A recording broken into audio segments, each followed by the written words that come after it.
Nikki, how are you doing?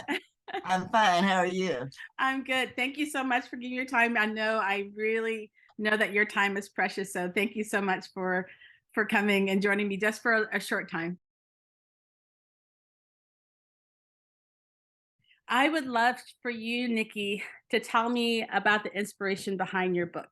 It is so beautiful. And of course, I got the audio version today, so I was able to hear your voice read the book, which is just sounds great. But I would love for you to tell us more about the inspiration behind your book. And I know you talked about your grandmother as well. It really is a grandmother book.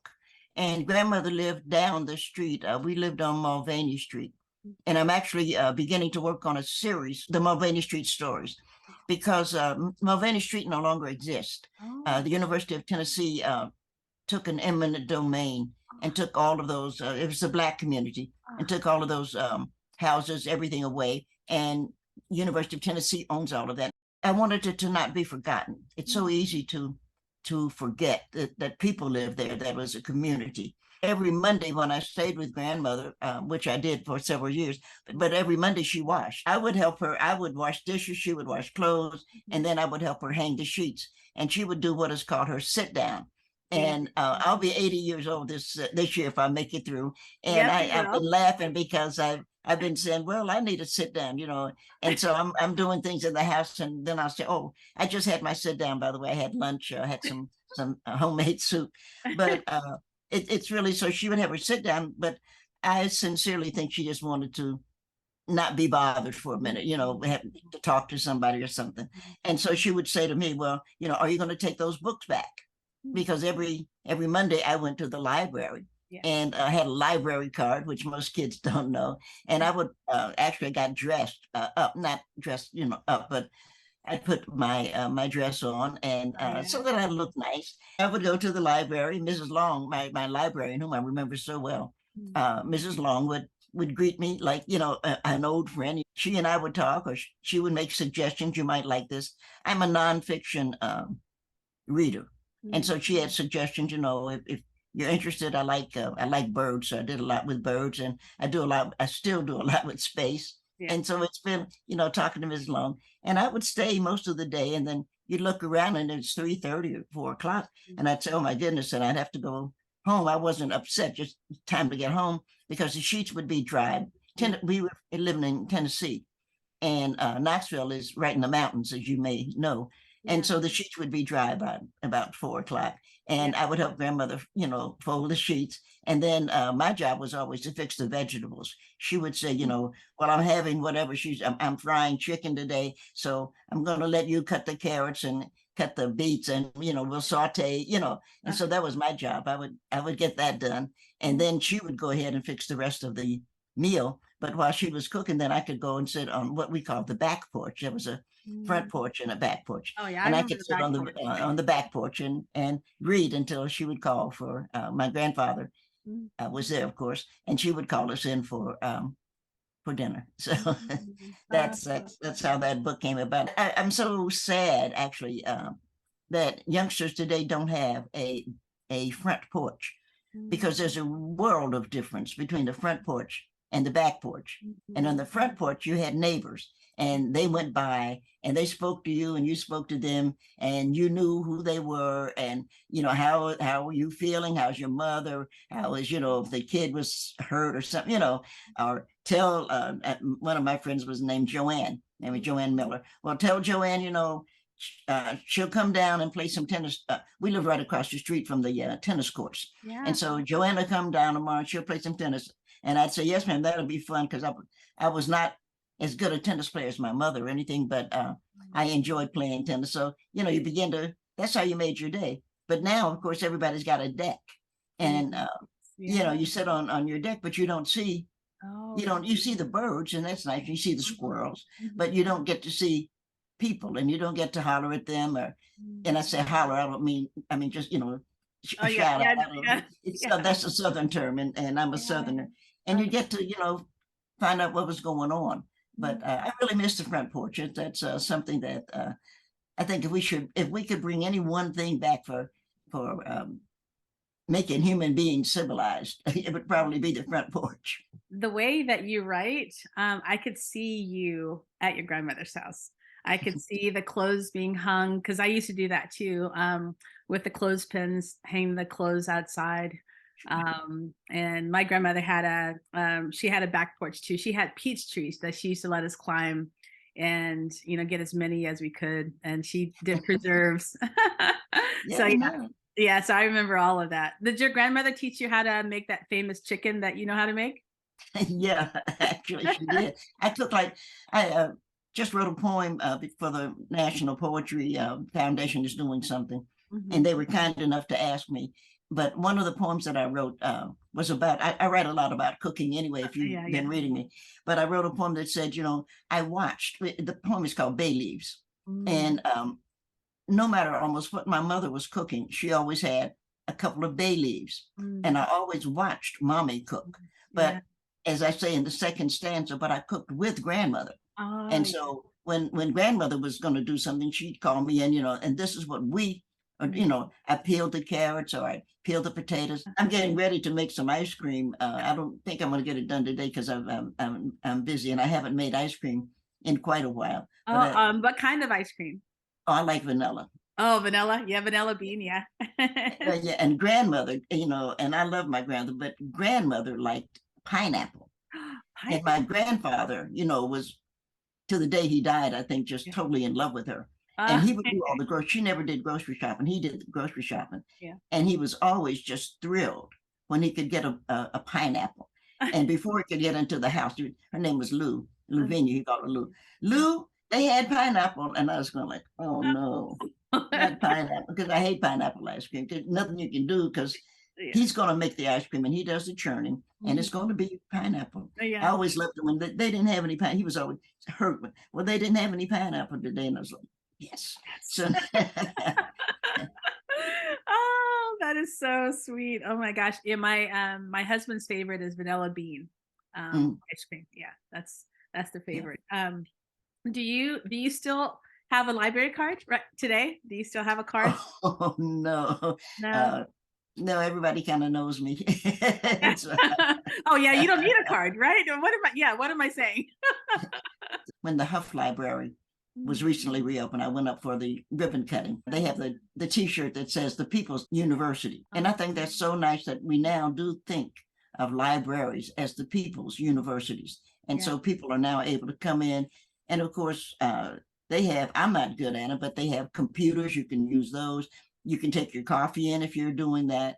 Just they're making it more comfortable. And I was comfortable when I was a young woman, when I was a kid. But I think it's nice for older people now.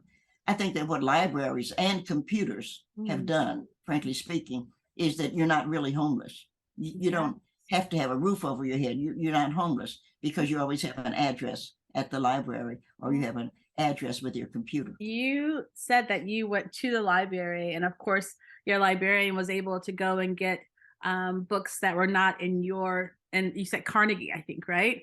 Which I actually did some research and I saw that I guess someone actually built libraries for the Blacks because you weren't allowed to go into other. Andrew Carnegie, the steel magnate, thought that Black Americans should have access to books. He believed that everybody should.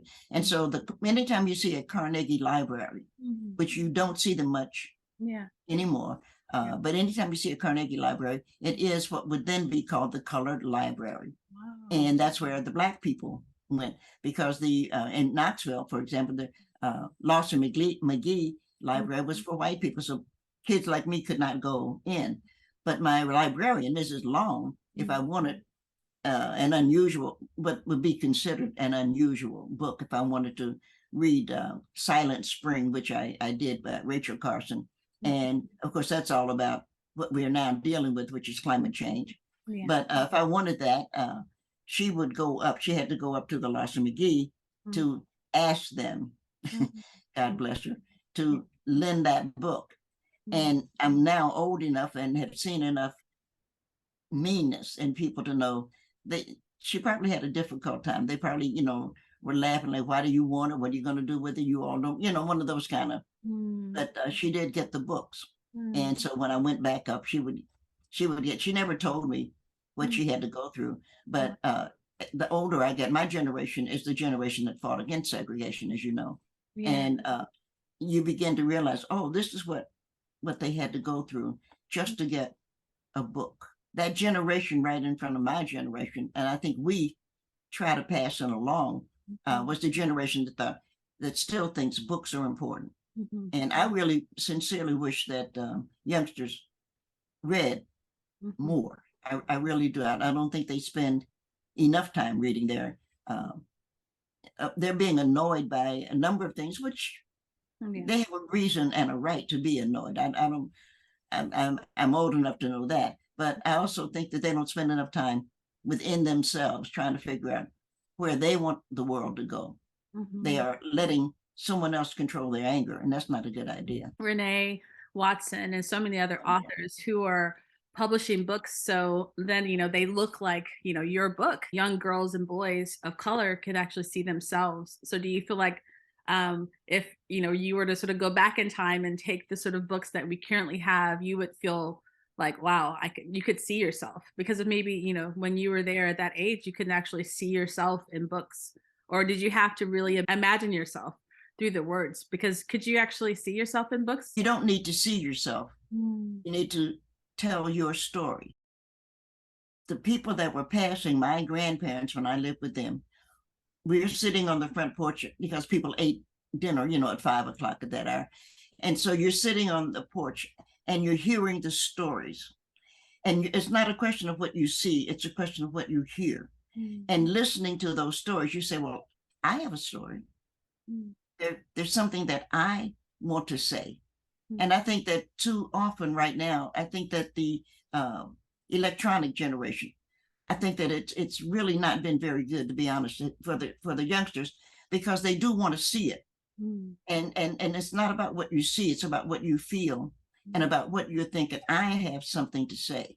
You have a story to tell. Really nice to see. Now we're back to one of my favorite people, librarians. And it's really nice to see school teachers. Yes. That it's so wonderful, because that's who you, if I may, fall in love with. You're like, oh yeah, I want to be like that. And then you're reading a book particularly, and the more you're into that book, the more you're beginning to realize, oh, this is what life is all about. There are difficulties, but you can overcome them. It's not just about walking the stage or walking the red carpet.